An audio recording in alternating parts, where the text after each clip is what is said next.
So students, we will revise numericals of work energy and power chapter. NCERT question we will revise. So open your book and open page number 237. Question number 4. Certain force acting on a mass 20 kg changes its velocity from 5 meter per second to 2 meter per second. कोई एक force किसी 20 kg body पे apply की गई है जिससे उसकी velocity 5 से 2 मीटर तक चेंज हो गई। पहले 5 मीटर पर सेकंड थी, बाद में कितनी हो गई 2 मीटर पर सेकंड हो गई। तो कहीं ना कहीं डिक्रीज हुई है वेलोसिटी। तो हमें फाइंड आउट क्या करना है, calculate the work done by the force. What will be the work done by the force. तो एक वर्क एनर्जी थ्योरम होती है। What is work energy theorem, मैंने डिस्कस की है। According to work energy theorem, the change in kinetic energy is equal to work by any force। ठीक है, तो किसी भी फोर्स जितना वर्क करती है किसी बॉडी पे वो किसके बराबर होता है, चेंज इन काइनेटिक एनर्जी के बराबर। चेंज इन काइनेटिक एनर्जी का मतलब क्या होता है, final kinetic energy minus initial kinetic energy. तो वर्क इज इक्वल टू क्या हो जाएगा, चेंज इन काइनेटिक एनर्जी है ना, final kinetic energy minus initial kinetic energy हो जाएगी। फाइनल काइनेटिक एनर्जी कितनी हो जाएगी, फाइनल काइनेटिक एनर्जी क्या होती है, हाफ mv², और इनिशियल काइनेटिक एनर्जी कितनी होती है, half mv²। Mass and 1/2 and r common, क्या हो जाएगा, इसको कॉमन लेके v² minus v² can be written. अब आपको क्या करना है, सीधे सीधे आपको m की वैल्यू रखनी है, v की वैल्यू रखनी है, u की वैल्यू सब्स्टिट्यूट करनी है, आपका आंसर आ जाएगा। तो सबसे पहली बात हम इसमें u कितना दिया हुआ है ये बताइए। What is the value of u। u का मतलब होता है बॉडी पहले कितनी स्पीड से चल रही थी, 5 मीटर पर सेकंड की स्पीड से चल रही थी। तो u की प्लेस पे आपको 5 लिखना है, और v की प्लेस पे क्या लिखना है, 2 लिखना है। ये बात ध्यान रखनी है। 1/2 multiplied by what is the mass of the body, 20 kg। अगर 20 kg ना दिया होता, सपोज ग्राम दिया होता, तब क्या करते हैं, ग्राम को kg में कन्वर्ट करना पड़ता, नहीं तो आपका आंसर गलत आ जाएगा। थोड़ी बात का ध्यान रखना है। v की जगह पे क्या रखना है, फाइनल जो भी वेलोसिटी हो वो रखनी है, उसका स्क्वायर किया। u की जगह पे क्या रखना है, 5। On solving 1/2 into 20, 2 square 4 minus 25, 10 multiply by कितना हो जाएगा, 21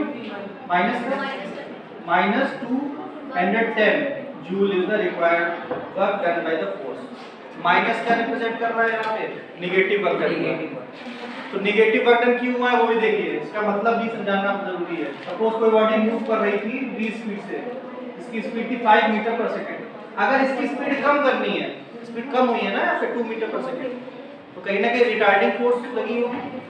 रिटार्डिंग फोर्स का मतलब समझते हो, जो रिटार्डेशन प्रोड्यूस करे या फिर जो स्पीड कम करे। तो कहीं ना कहीं फोर्स को जो अप्लाइड फोर्स लगी होगी, जैसे ब्रेक्स वगैरह होते हैं, ब्रेक्स अप्लाई किए जाते हैं, तो रिटार्डिंग फोर्स हमेशा मोशन की अपोजिट डायरेक्शन में अप्लाई की जाती है।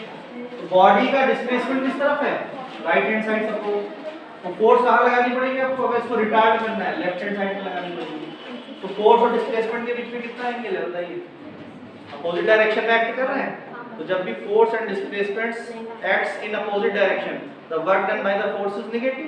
बताया था मैंने, पॉजिटिव वर्क डन होता है, नेगेटिव वर्क डन होता है, जीरो वर्क डन होता है। पॉजिटिव वर्क डन के केस में क्या होता है, फोर्स की डायरेक्शन अप्लाइड, फोर्स की डायरेक्शन डिस्प्लेसमेंट के अलाउंग होती है। नेगेटिव वर्क डन ये केस हो गया जैसे कि फोर्स की डायरेक्शन अपोजिट होती है डिस्प्लेसमेंट के। और जो जीरो वर्क डन होता है वो क्या होता है, वहां पे फोर्स की डायरेक्शन परपेंडिकुलर होती है। एग्जांपल, जीरो वर्क डन का एग्जांपल, कोई भी कोई पुली है वो लगेज लेके चल रहा है अपने हेड पे, तो कहीं ना कहीं वो फोर्स ऊपर की तरफ लगा रहा है और चल कहाँ रहा है, आगे की तरफ रहा है।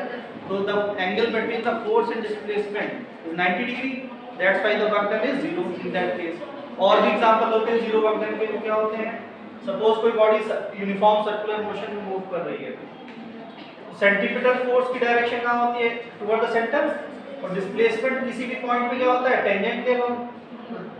तो ये जो रेडियस है और ये जो टेंजेंट है, इनके बीच में एंगल कितना होता है, 90 डिग्री।